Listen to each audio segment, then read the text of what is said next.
Tracing, testing, treatment और टीकाकरण, उसमें मैं एक टी और जोड़ रहा हूं और वो है टेंडेंसी। हमारी प्रवृत्तियां। मेरा आज भी विश्वास है कि अगर हम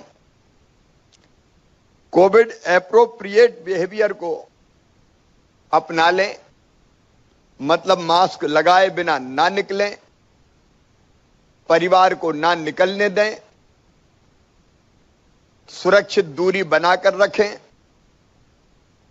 सैनिटाइजर या साबुन से हाथ साफ करें, अगर पात्रता है तो वैक्सीनेशन करवा लें, तो मेरा विश्वास है कि हम इससे बच सकते हैं।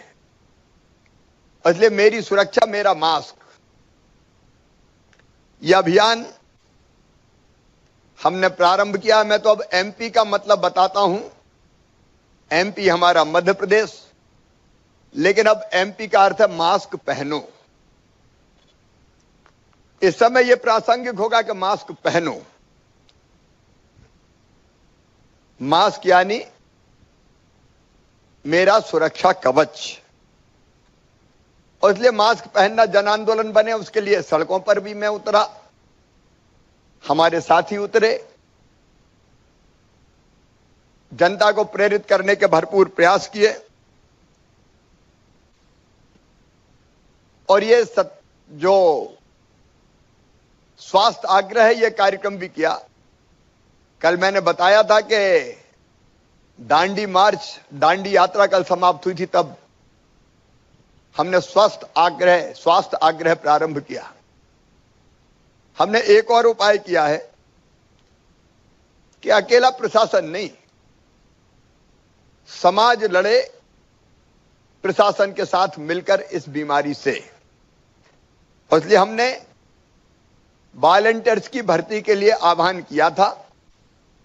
मुझे बताते हुए खुशी, अब तक 34,000 से ज्यादा लोगों ने वॉलंटियर के रूप में अपने आप को रजिस्टर करवाया है। यह संख्या और बढ़ेगी, यह मेरा विश्वास है। ये वैक्सीनेशन स्वयं, ये 4 इनकी श्रेणियां हैं। एक वैक्सीनेशन स्वयंसेवक, ये वैक्सीनेशन के काम में सहयोग करेंगे। एक चिकित्सा सुविधा स्वयंसेवक, ये चिकित्सा सुविधाओं की जानकारी देंगे, परिवहन में सहयोग करेंगे। मास्क जागरूकता स्वयंसेवक, ये मास्क वितरण, मास्क के लिए रोको टोको अभियान में लगेंगे।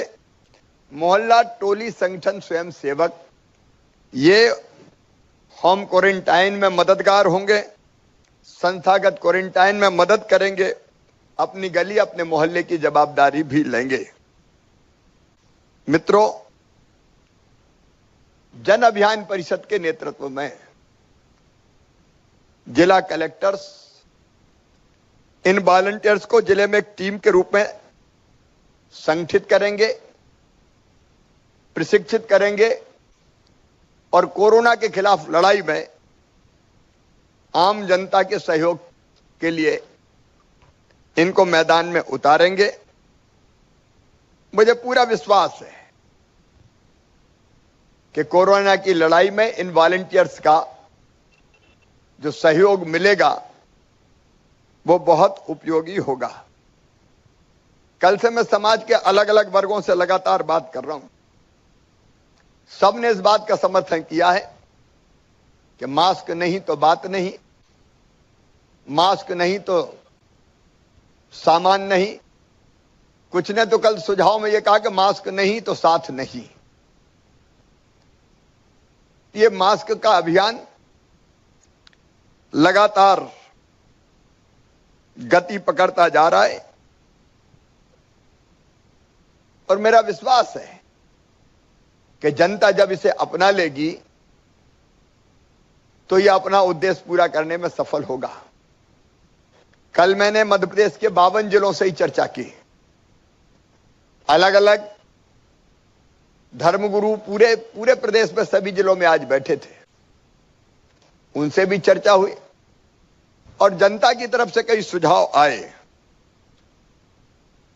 ये सुझाव जो अलग अलग आए हैं, मैं संक्षेप में उनके बारे में बता के फिर उन पर जो निर्णय हम कर रहे हैं उसकी जानकारी दूंगा। उनमें से एक आपके लिए, लोगों ने कहा कि टीवी, सोशल मीडिया और समाचार पत्रों में कोरोना से बचाव हेतु सकारात्मक खबरें भी प्रसारित होनी चाहिए ताकि नकारात्मकता नहीं, कोरोना से लड़ाई में सकारात्मकता भी बढ़े। कोरोना संक्रमण से जूझने वाले योद्धाओं की कहानियों को प्रसारित किया जाना चाहिए। कोरोना स्वयंसेवकों को ऑटो जनरेटेड परिचय पत्र देना चाहिए। जनता को जागरूक किया जाना चाहिए। ग्रामीण अंचलों में मोबाइल वैन द्वारा कोरोना से बचाव हेतु प्रचार प्रसार किया जाना चाहिए। आरटीपीसीआर की रिपोर्ट 24 घंटे में मिल जाना चाहिए। मास्क नहीं तो सामान नहीं का स्लोगन दुकानों पर लगाया जाना चाहिए। साप्ताहिक हाट बाजार को भी अस्थायी रूप से बंद करने पर विचार करना चाहिए। हर एक जिले में कोविड मित्र डेस्क की स्थापना होनी चाहिए। निजी चिकित्सालयों में कोविड के रैपिड एंटीजन टेस्ट और आरटीपीसीआर की अनुमति प्रदान की जानी चाहिए। अलग अलग तरह से लोगों को यमराज, चित्रगुप्त जैसे पौराणिक जो चरित्र है उनके माध्यम से भी समझाने की कोशिश होनी चाहिए।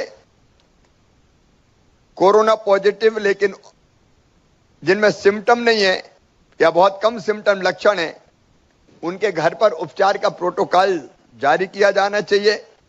प्राइवेट अस्पतालों में जांच और इलाज के लिए रेट लिस्टें लगनी चाहिए।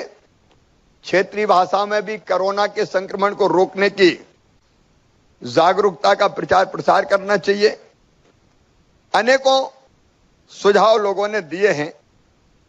मैं सब सुझाव को आपके सामने नहीं रख रहा, लेकिन उन सुझाव के आधार पर आज कुछ फैसले हम लोग कर रहे हैं। एक तो कोविड के पेशेंट लगातार बढ़ते जा रहे हैं। अस्पतालों में बिस्तर की कमी ना हो पाए, यह एक बड़ी चुनौती है। अभी मध्य प्रदेश के अस्पतालों में सरकारी और प्राइवेट मिला के 24,000 बिस्तरों की व्यवस्था है। कल तक 11,500 मरीज अस्पताल में भर्ती थे। यह संख्या रोज बढ़ेगी, इसलिए 24,000 बिस्तरों से बढ़ा के यह संख्या 36,000 बिस्तरों की जाएगी।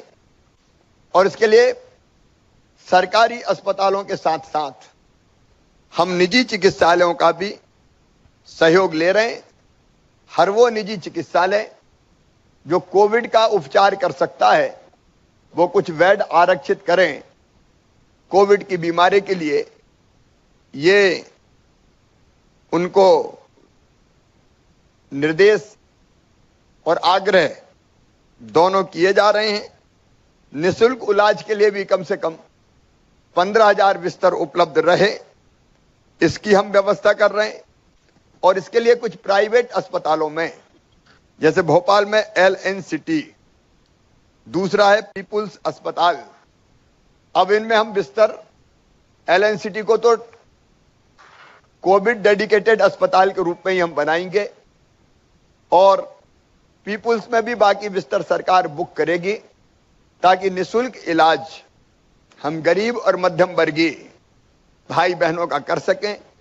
इसी तरह से हमने इंदौर में, जबलपुर में, ग्वालियर में, जहां संक्रमण जहां ज्यादा है और प्राइवेट अस्पताल हो सकते हैं, वहां भी व्यवस्था करने का निर्देश हमने दिया है ताकि गरीबों के इलाज को और निम्न मध्यम वर्गीय परिवारों के इलाज को, मध्यम वर्गीय परिवारों के इलाज को हम निःशुल्क कर सकें।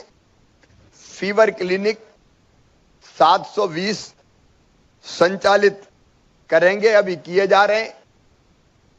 ये कुल मिला के इनकी संख्या 720 की जाएगी और रोज 40,000 संदिग्ध मरीज, मतलब जिनको थोड़े भी लक्षण है या जो टेस्ट कराना चाहते हैं, उसकी टेस्टिंग की जाएगी। हमने निजी जांच के लिए पैसे ज्यादा लिए जा रहे हैं।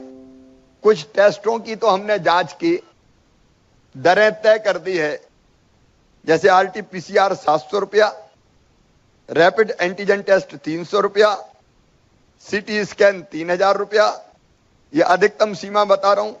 एबीजी टेस्ट 600 रुपया, डी डाइमर टेस्ट 500 रुपया, प्रो कैल्सिटोनिन टेस्ट 1000 रुपया, सीआरपी टेस्ट 200 रुपया, सीरम फेरिटिन टेस्ट 180 रुपया, IL-6 टेस्ट 1000 रुपया। अगर कोई आग्रह करेगा कि सैंपल घर से लें तो उसके लिए अधिकतम 200 रुपया अतिरिक्त लिया जा सकता है, जो घर पे सुविधा चाहेगा। इसके अतिरिक्त हर प्राइवेट अस्पताल को अपने यहां उपचार का जो दरें हैं वो लगानी पड़ेगी बाहर, और वो न्याय संगत होगी। हमको प्राइवेट सेक्टर का सहयोग चाहिए इस महामारी से निपटने के लिए, लेकिन दरें अनाप शनाप ना हो, इसलिए उनको उन दरों को सामने डिस्प्ले करना पड़ेगा, ताकि यदि कोई ज्यादा पैसा लेता है तो हम उसके खिलाफ कार्रवाई कर सकें। मैं सहयोग चाहता हूं और अपील भी करता हूं, ये समय अधिकतम धन कमाने का नहीं है। प्राइवेट सेक्टर की जरूरत है हमें अस्पतालों में मरीजों के इलाज के लिए, इसलिए न्यायोचित दरें रहे, और इसलिए वो सामने लगा देंगे, डिस्प्ले कर देंगे, तो जनता को पता रहेगा और सरकार को भी पता रहेगा। हमने जो मरीज हमने जिन जिलों में ग्रामीण क्षेत्रों में कोरोना का प्रभाव बढ़ रहा है, वहां किल कोरोना 2 अभियान प्रारंभ करने का फैसला किया है। इसके अंतर्गत घर घर सर्वे करते हुए संभावित मरीजों को चिन्हांकित किया जाएगा और उनके उपचार की व्यवस्था की जाएगी। कुछ जिले हैं जहां ग्रामीण क्षेत्रों में दिक्कत है, और इसलिए वहां किल कोरोना 2 अभियान चलाया जाएगा। एक हॉस्पिटल एडमिशन प्रोटोकॉल तैयार करके लागू किया जाएगा। इसका फायदा यह होगा कि हर पात्र मरीज को अस्पताल में एडमिशन दाखिला मिल जाए, लेकिन जिनको भर्ती होने की जरूरत नहीं है, अगर ऐसी स्थिति है कि घर में ही इलाज होम आइसोलेशन में हो सकता है, तो हम घर पर आइसोलेट करके उनका उपचार कर सकेंगे। इसमें अनावश्यक रूप से अस्पताल के बिस्तर ना भरे, इसका यह लाभ हो पाएगा। जो मरीज होम आइसोलेट होंगे उनकी प्रतिदिन 2 बार वीडियो कॉलिंग के जरिए मॉनिटरिंग की जाएगी, और आकस्मिक निरीक्षण करके इसका सत्यापन भी किया जाएगा कि वो कहीं घर से बाहर तो नहीं जा रहे हैं। प्रत्येक जिले में कोविड केयर सेंटर की स्थापना की जाएगी। हर जिले में एक कोविड केयर सेंटर।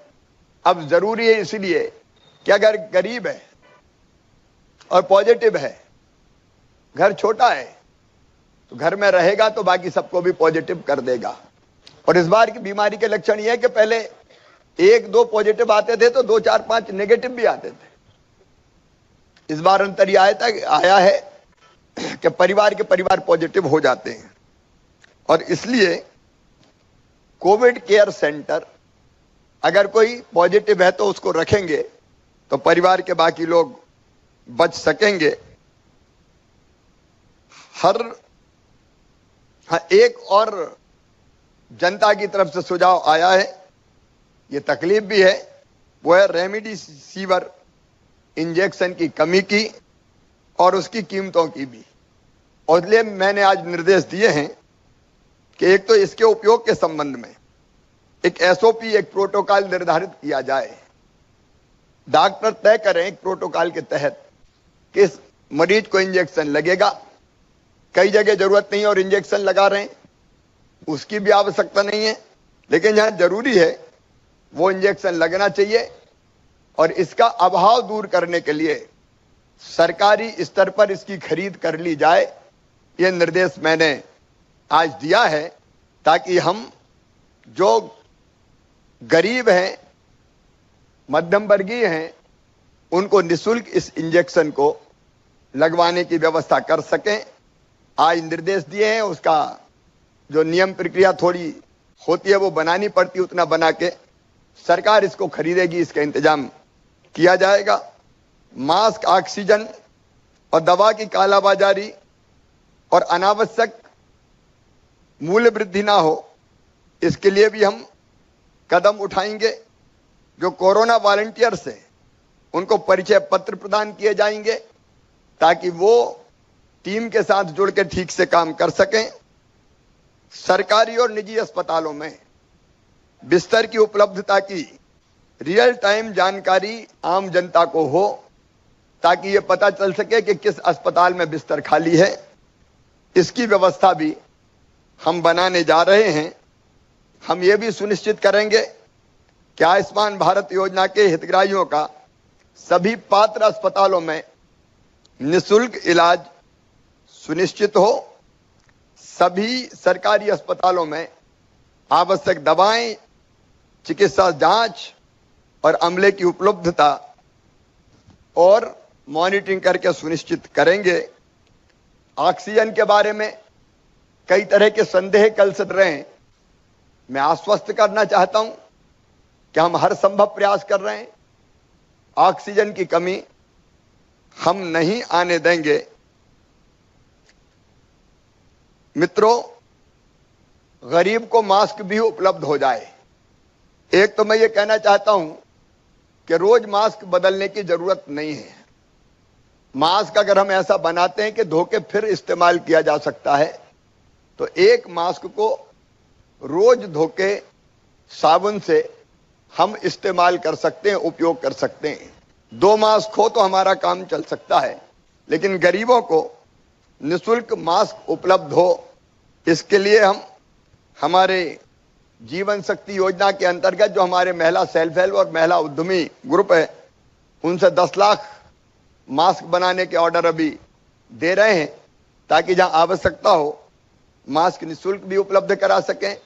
मैं सक्षम भाई बहनों से अपील करता हूं, कई संस्थाओं ने आज मास्क दान देने की भी घोषणा की है कल और आज में, कि निःशुल्क मास्क भी वो उपलब्ध कराए। मित्रों, छत्तीसगढ़ से लगी जो हमारी सीमा है, महाराष्ट्र को तो हमने पहले ही सील किया था। अब छत्तीसगढ़ में जो कोरोना की अधिकता है, उसके कारण हमने 15 अप्रैल तक आने जाने वाली यात्री बसें, वाहन सब पर प्रतिबंध लगा दिया है, स्थगित कर दिया है। शहर के वो इलाके जो ज्यादा प्रभावित हैं, उनका चिन्हांकन कर कंटेनमेंट जोन भी बनाए जा सकेंगे और कंटेनमेंट आधारित लॉकडाउन भी लगाया जा सकेगा। मास्क ना पहनना अपराध है। हमने बार बार आग्रह किया है, जन जागरण भी किया कि मास्क पहने। अधिकांश लोग मास्क पहन रहे हैं, लेकिन मास्क ना पहनना सामाजिक अपराध है, और इसलिए ऐसे बहनों और भाइयों के खिलाफ सख्ती भी जरूरी है। और इसलिए मैं सबसे अपील करता हूं कि वो मास्क जरूर पहने। टीकाकरण में और कैसे तेजी ला सकते हैं, वो स्वयंसेवी संस्थाओं से मिलके उसकी भी रणनीति हम बना रहे हैं, ताकि जो 45 वर्ष की उम्र तक के हमारे भाई और बहन हैं, उनको निश्चित समय सीमा में टीकाकरण हम कर सकें। मैंने पहले ही कहा है कि लॉकडाउन से यथासंभव हमने बचने का प्रयास किया है, लेकिन कुछ जिलों में अगर ऐसी परिस्थितियां आती है, आज हम फिर आकलन करेंगे कि हमको जनता की जिंदगी बचाने के लिए लॉकडाउन जरूरी है, तो वहां उन जिलों से चर्चा करके, वहां के क्राइसिस मैनेजमेंट ग्रुप से चर्चा करके वैसे सख्त फैसले भी हमको करने पड़ेंगे, लेकिन वो अंतिम विकल्प होगा। जनता को बचाने के लिए जहां जरूरी होगा तब वो विकल्प उपयोग किया जाएगा। आप सबको बहुत बहुत धन्यवाद।